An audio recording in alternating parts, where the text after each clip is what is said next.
Okay, so me and Peter are at a boiler right there, and the manual limit was tripping because the circulator wasn't circulating. The limit was also set lower than the aquastat. I think somebody touched it after they had to keep resetting it, but Peter's working on getting that circulator out, and I want to show you the more important thing.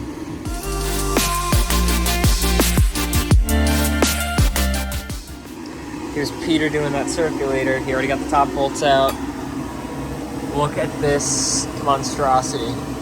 This is a power vented, ream, gas-fired water heater that is supposed to be vented using PVC.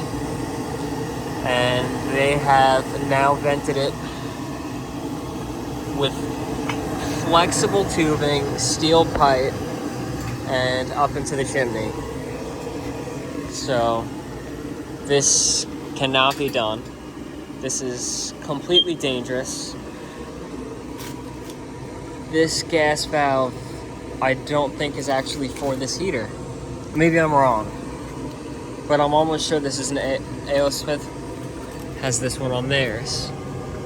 Because I've seen this on an A.O. Smith before. I haven't seen this on a Ream. What? Maybe I'm wrong, because there is a little sticker here with the LEDs, but that, whatever, that is what it is. But this is the major issue. Oh, it has to be part of it, or no? Hold on. Is this a power vented heater? Now I'm confused. 75 gallon. Oh no, it is. It has the schematic. This doesn't look like it matches because it's peeling up right here. Can I take this, Peter? Yeah.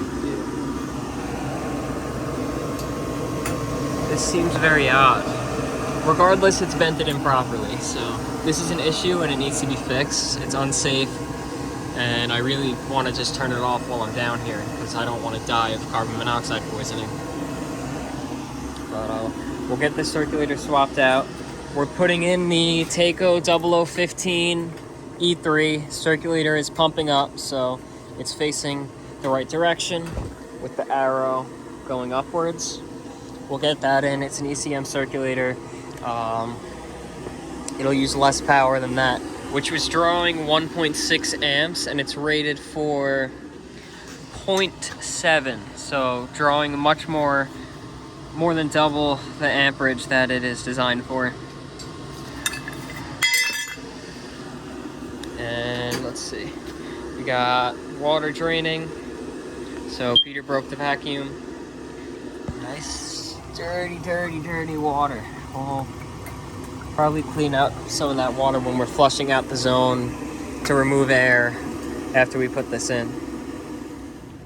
Okay, so Peter's having an issue with the circulator bolts, so I am getting new bolts from the van. Okay, so Peter's using the wrong screwdriver. That one fits perfectly. Phillips though.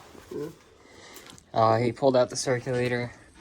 We have our new bolts here. Yeah, he was having trouble getting these bolts out, so put in nice new ones. And new flange gaskets as well, these little O-rings. And I'm actually some scratchy paper. It's in here somewhere. Wire brush works too.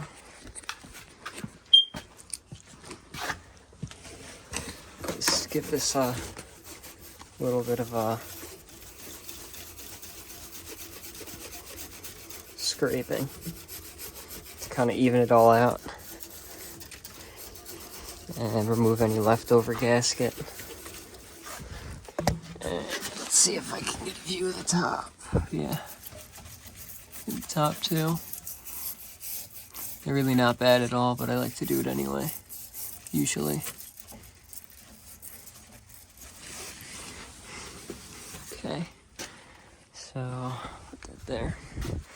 We got the new one. You should probably wire it before he puts it on. right? Quite a good position. Or you think it'll be easier to wire it? I don't think it really make a difference. After. Okay. I would flip it so that the head is facing me. That? Yeah.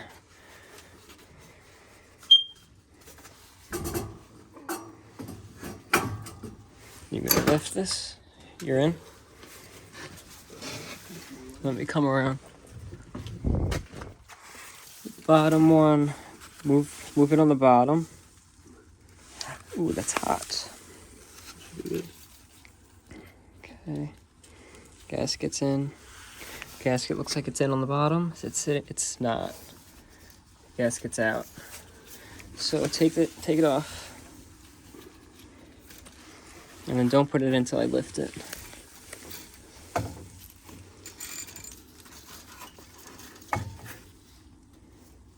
Okay. And just do the bottom bolts for now. Don't do anything with the top yet, because it clearly doesn't line up well.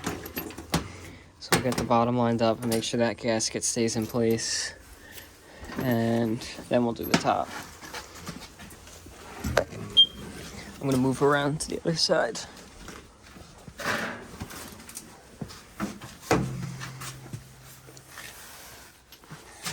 Okay. And let's see you guys zoom in a little bit.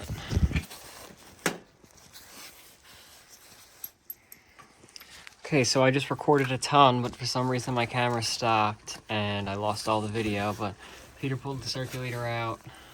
We cleaned off the flange. We got the new one in, and he's tightening up the new bolts now because the old ones were very rusted, and this will make it easier to take out the circulator in the future if it ever fails. And we'll use some Wago 221 lever connectors for the electric.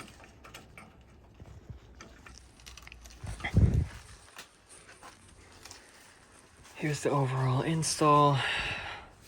So we're power venting into the same flue that this is atmospheric venting. And I did do a combustion test to make sure that it was burning safely. I still need to do a draft test. I wanted to make sure there was no carbon monoxide and I don't die. And there is 0 ppm on carbon monoxide. Okay, so you can see Peter's draining water. We're flushing all of this dirty, crappy water out. It is so thick that that's probably what killed the circulator. So we're gonna keep flushing this out until we get some clearer water. But our circulator's in, and we're just doing this. See, we're still getting that dark water. Stream of blood.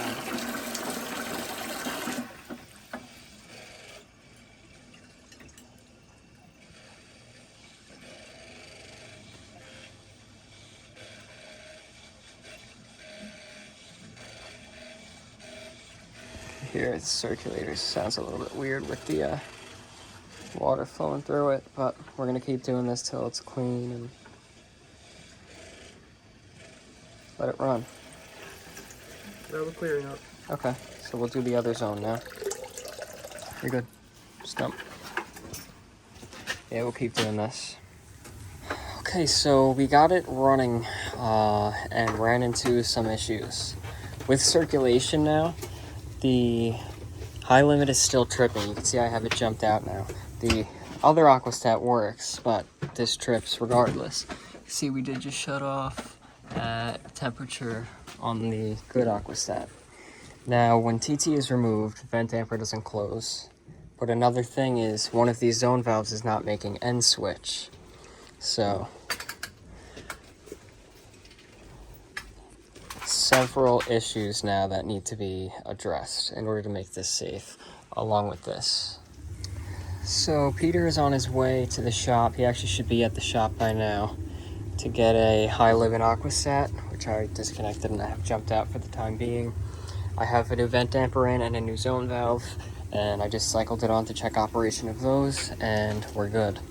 So once we get this high limit aquastat in, manual reset, we'll be good to go. This customer will have at least a nice safe boiler. The water heater, on the other hand, we're gonna have to give him an estimate on that. I wish that I could pull power and disconnect the gas, but I can't do that here in New York. So it is what it is. It really stinks. I mean, that's just brutal. Literally going up and over on the piping. Oh, that's Peter now. So we finished up for the day. It's 5 o'clock.